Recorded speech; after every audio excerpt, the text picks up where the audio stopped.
বাড়ির সদস্যদের রক্ষা কবচ হিসাবে চৈত্র মাসে বাড়িতে লাগান এই 4টি গাছ। নমস্কার বন্ধুরা, হিন্দু ধর্মীয় পঞ্জিকা ও ভারতীয় জাতীয় বর্ষ পঞ্জিকা অনুযায়ী চৈত্র মাস বৎসরের প্রথম মাস, আবার বাংলা পঞ্জিকা অনুযায়ী অত্যন্ত পবিত্র এই মাসকে বছরের শেষ মাস বলে মানা হয়। চৈত্র মাসের গুরুত্ব আমাদের কাছে অনেক অনেক বেশি, কারণ এই মাসেই বাসন্তী পূজা, অন্নপূর্ণা পূজা, শ্রীরামনবমী, হনুমান জয়ন্তী, নীল পূজা ও চড়ক সংক্রান্তি। হিন্দু ধর্মশাস্ত্র অনুযায়ী এই সমস্ত দেবদেবীকে সন্তুষ্ট করার জন্য আমাদের কিছু নিয়ম নীতি মেনে চলা উচিত। এই সমস্ত ভগবানের প্রিয় কিছু গাছ আমাদের বাড়িতে এ মাসেই রোপণ করা উচিত, কারণ চৈত্র একটি সংস্কৃত শব্দ যার অর্থ মন্দির বা স্মৃতিস্তম্ভ। তাই নিজের বাড়িকে মন্দির সম গুণসম্পন্ন করার জন্য এই চৈত্র মাসে বাস্তুকারবিদগণের মতে ধর্মীয় গুণসম্পন্ন এই গাছগুলি অবশ্যই বাড়িতে লাগান। ভগবান শ্রীকৃষ্ণ একদিন দ্বারকায় বসে আছেন। হঠাৎ তার পরম বন্ধুর আগমনে তিনি জানতে চাইলেন কি হেতু তার আগমন। তখন বন্ধু বললেন, আপনি সর্বজ্ঞ, সৃষ্টির সমস্ত রহস্য আপনার নখদর্পণে। আজ আপনার কাছে আমি জানতে চাই, কোন কোন গাছ বাড়িতে লাগালে শুভ ফল প্রাপ্ত করা যায়, কোন গাছ দারিদ্র্য দূর করে, কোন কোন গাছ শত্রু, রোগ ব্যাধি, ভূত প্রেত পিশাচ ভয় দূর করে, কোন গাছ সৌভাগ্য সুখ শান্তি প্রাপ্ত করে। দয়া করে এই বিষয়ে আমার মন থেকে সন্দেহ দূর করুন। ভগবান মৃদু হেসে বলেছিলেন, এটা খুব সুন্দর প্রশ্ন। এই প্রশ্ন শুধু তোমার জন্য নয়, সমগ্র মানব জাতির জন্য। গাছ প্রকৃতির সর্বশ্রেষ্ঠ আশীর্বাদ। গাছ সর্বদা পূজনীয় এবং এদের গুরুত্ব বোঝা মানুষের খুব প্রয়োজনীয়, কারণ গাছ শুধু সৌজন্য বাড়ায় না, পরিবেশকে শুদ্ধ করে তোলে এবং ইতিবাচক শক্তির সঞ্চার করে, যা মানুষের জীবনে অত্যন্ত গুরুত্বপূর্ণ। গাছের প্রভাব কেবল শারীরিকভাবে নয়, মানসিক ও আধ্যাত্মিকভাবে মানুষের জীবনে পড়ে। কিছু গাছ মানুষের জীবনে কুফল প্রদান করে, আবার কিছু গাছ মানুষের জীবনে শুভ ফল প্রাপ্ত করে। মনোযোগ সহকারে শুভ ফলদাতা গাছগুলির কথা শ্রবণ করুন। 1. তুলসী গাছ। তুলসী হিন্দু ধর্মে অত্যন্ত পবিত্র ও মা লক্ষ্মীর প্রতীক। এটি বাড়িতে লাগালে নেগেটিভ এনার্জি দূর হয় ও ঈশ্বরের কৃপা পাওয়া যায়।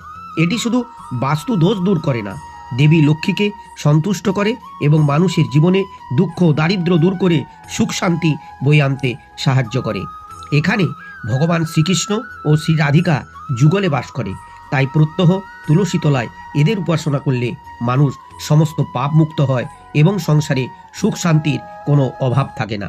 বিজ্ঞানও বলে এটি অ্যান্টিব্যাকটেরিয়াল বৈশিষ্ট্যযুক্ত হওয়ায় বাতাসকে বিশুদ্ধ রাখে, ইমিউন সিস্টেমকে শক্তিশালী করে, শ্বাসযন্ত্রের সমস্যা দূর করে এবং সর্দি কাশি প্রতিরোধে সক্রিয় ভূমিকা পালন করে।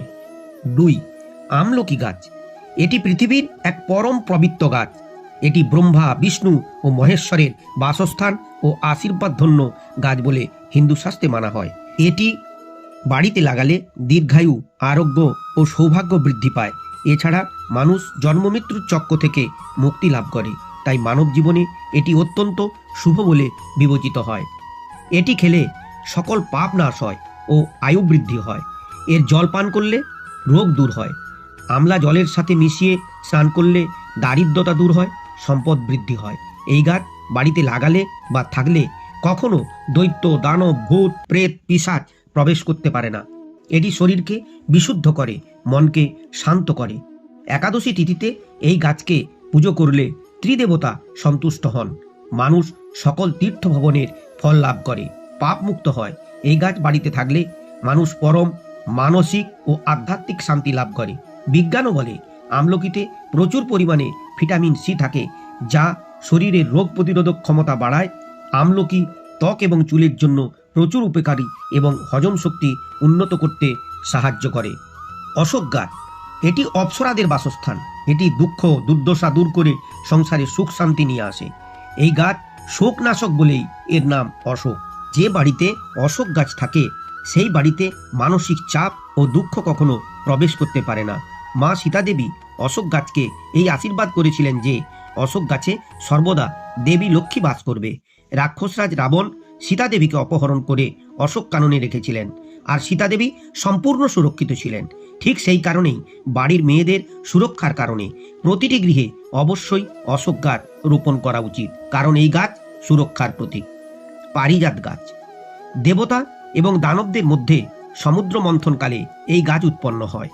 তাই এই গাছ ভগবান বিষ্ণু ও দেবাদিদেব মহাদেবের অত্যন্ত প্রিয়। তাই এই গাছটিকে বাড়িতে রোপণ করা খুবই উপকারী। যে বাড়িতে পারিজাত গাছ থাকে সেখানে মা লক্ষ্মী ও দেবী দুর্গার কৃপা সর্বদা থাকে।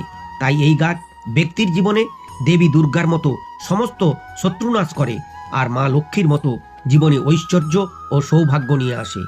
তাই ভগবানের উপর সম্পূর্ণ ভক্তি ও শ্রদ্ধা সহকারে এই গাছগুলি এই চৈত্র মাসে বাড়িতে লাগান এবং শারীরিক, মানসিক ও আধ্যাত্মিক শান্তি লাভ করুন। ভিডিওটি ভালো লাগলে লাইক, শেয়ার করুন, চ্যানেলটি সাবস্ক্রাইব করে পাশে থাকুন। ভগবানের কৃপায় সবাই ভালো থাকুন, সুস্থ থাকুন। হর হর মহাদেব।